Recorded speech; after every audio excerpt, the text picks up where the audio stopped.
तर ठाकरेंच्या या जल्लोषामध्ये तरुणाईपासून ज्येष्ठांनी मोठी गर्दी केली। त्यांना जंतर मंतरवरील आंदोलन, धर्मेंद्र प्रधान, पंतप्रधान नरेंद्र मोदी यांच्यासह देशाच्या सद्यस्थितीबाबत काय वाटतं यावर त्यांनी मत व्यक्त केलंय।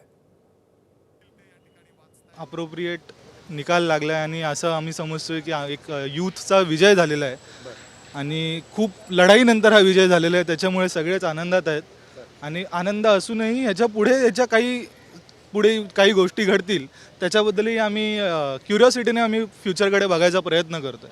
मी या तिरंगा मार्च जो आहे त्याला सपोर्ट करण्यासाठी इथे आलेली आहे आणि आपण जसं म्हणतो लोकांसाठी तयार केलेलं हे जे राज्य आहे लोकशाही, त्या लोकशाहीचा विजय झालेला आहे खऱ्या अर्थाने आणि ती लोकशाही अशीच वाढत राहो आणि त्या लोकशाहीचा विजय होत राहो असं आम्हाला वाटतं। याच्यातून मला एवढंच सांगायचं की हे राज्य जे लोकशाहीचं आहे त्यासाठी जर लोकांना एवढा लढा द्यावा लागत असेल, महिना दीड महिना जर लोक त्या उपोषणाला बसत असतील आणि जर केंद्र सरकारला त्याबद्दलचे निर्णय घ्यायला जर महिना दीड महिना लागत असेल तर ही व्यवस्था कुठेतरी ढासळलेली असं आम्हाला वाटतं।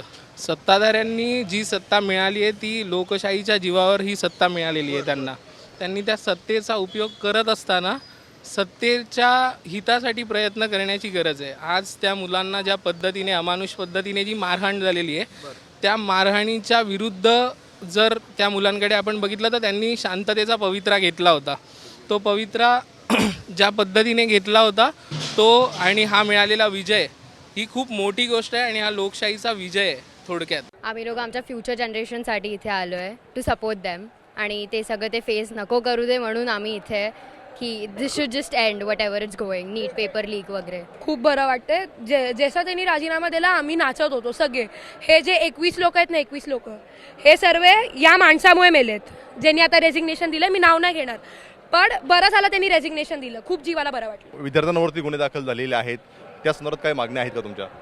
हां ते तर कॉन्ट्रोवर्शियल आहे पण हां म्हणजे तसं व्हायला नव्हतं पाहिजे पण जे पण आता चालू आहे प्रोटेस्ट वगैरे I think it will help it आणि सगळं आता नॉर्मल होऊन जाईल आणि पेपर लीक्स फ्युचरमध्ये नाही होणार कारण एवढं मोठं प्रोटेस्ट चालू आहे 26 वडेवर डेजचं।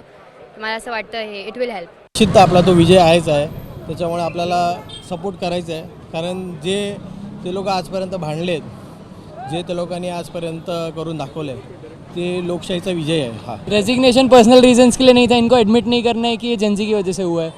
लेकिन रिजाइन तो किया ना उन्होंने, रिज़ाइन किया है पर हमको हमारी विक्ट्री का जो टेस्ट है वो नहीं देना चाह रहे हैं ये लोग। धर्मेंद्र प्रधानाचं नाही यानंतरचे जेवढे यांच्या खात्यातले मंत्री आहे सगळ्यांनी एकदम व्यवस्थित काम केलं पाहिजे, नाही तर आम्ही सगळ्यांचा राजीनामा घेऊ। या भाजप सरकारनं ज्या प्रकारे दिल्लीमध्ये लाठीचार्ज केला, आमच्या मुलांना मुलींना बेदम मारहाण केली, अमानुष मारहाण केली, हे निश्चितच आम्ही या ठिकाणी आलेलो आहोत। आमची मागणी आहे त्या 20 विद्यार्थ्यांच्या कुटुंबाला प्रत्येक 1 करोड रुपये द्यावे आणि या ठिकाणचा जो शिक्षण मंत्री आहे महाराष्ट्रामध्ये झालेला दादा भुसे यांना पण राजीनामा दिला पाहिजे अशी मागणी आहे। हम आज के दिन यहाँ पे जिन्होंने सुसाइड किया है उनके लिए आ रहे हैं, उनके लिए थोड़ा रेस्ट इन पीस बोलने आ रहे हैं। पीस मिलेगा कि नहीं पता नहीं पर हम हमारी तरफ से कोशिश करने आए हैं। बैंडेज का लावले कुछ नहीं ऐसी मतलब कुछ जो दिल्ली के बच्चों को मारा गया है वही रिप्रेजेंट करना चाहता हूँ और मैं तो ये आज खुश नहीं हूँ। धर्मेंद्र प्रधान ने रिजाइन कर दिया लेकिन दूसरा धर्मेंद्र आया है। मैं चाहता हूँ बीजेपी को हटाओ, असली जो जड़ है जो रूट है वो बीजेपी है। बीजेपी हटाओ देश बचाओ, इतना ही बोलना चाहूँगा। ज्यावेळेला आम्ही 2010 मध्ये आंदोलन उभं केलं होतं त्यावेळेला माझं एक हे होतं स्टेटमेंट की असामान्य काम नेहमी सामान्य माणसाकडूनच घडतं, ते सामान्य माणूस काय घडवू शकतो ते आज दिसून आलेलं आहे आणि ज्यानं म्हणजे जनतेच्या इच्छेपुढे भल्यांना झुकावं लागतं हेही दिसून आलेलं है। कहीं ना कहीं सिस्टम में अगर नीचे गलती होती है तो ऊपर से थोड़ी ढील दी जाती है, इतना अटेंशन नहीं दिया जाता है, तो उन्होंने ये एक्सेप्ट किया है बेसिकली। तो खुशी भी है, बहुत खुशी है। जैसे ये आया सबके आंखों में आंसू आ गए, चेहरे पर मुस्कान आ गई और उसके अलावा अब ये भी आगे हम सब अपना दिल थाम के देख रहे हैं कि क्या होने वाला है, कैसे होने वाला है और ये जो परमानेंट सोल्यूशन मिलता है कि नहीं ये बहुत ज़्यादा इम्पॉर्टेंट है, इसलिए हम सब यहाँ आए हैं। भारतीय जनता पार्टी आणि देशातल्या सरकारचा पापाचा घडा भरला आहे हा संदेश देण्यासाठी आपण या ठिकाणी आलेलो आहोत।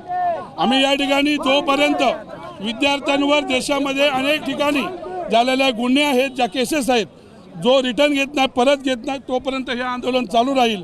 माझ्या मुलीचं म्हणणं असं आहे मोदी आपसे भी ज़्यादा दिमाग मुझ में है, तर ती अशी का बोलते कारण ती अशी बोलते याच्यासाठी की ज्या मुलांना मारलं तिकडे ते जर मी जर पंतप्रधान असते तर मी ते मारून दिलं नसतं, म्हणून ते असेल ते तुमच्यापेक्षा जास्त डोकं माझ्याकडे आहे. मागे घेतले ना ते फक्त जुमलेगिरी करतायत. आतापर्यंत त्यांनी फक्त राजीनामा दिलेला आहे लेखी स्वरूपात, परंतु तो अजून मान्य केलेला नाही. जोपर्यंत तो मान्य होत नाही तोपर्यंत आम्ही असंच आंदोलन करणार आणि पक्षप्रमुखांकडून जो आम्हाला आदेश येईल त्याचं आम्ही तंतोतंत पालन करणार. ये एक्चुअल जो नीट के परीक्षा में जो 21 बच्चे जो यंग बच्चों ने जो सुसाइड किया, ये हमारे सिस्टम की खराबी है. अगर आज हमारा सिस्टम अच्छा होता तो शायद ये बच्चे सुसाइड नहीं करते थे.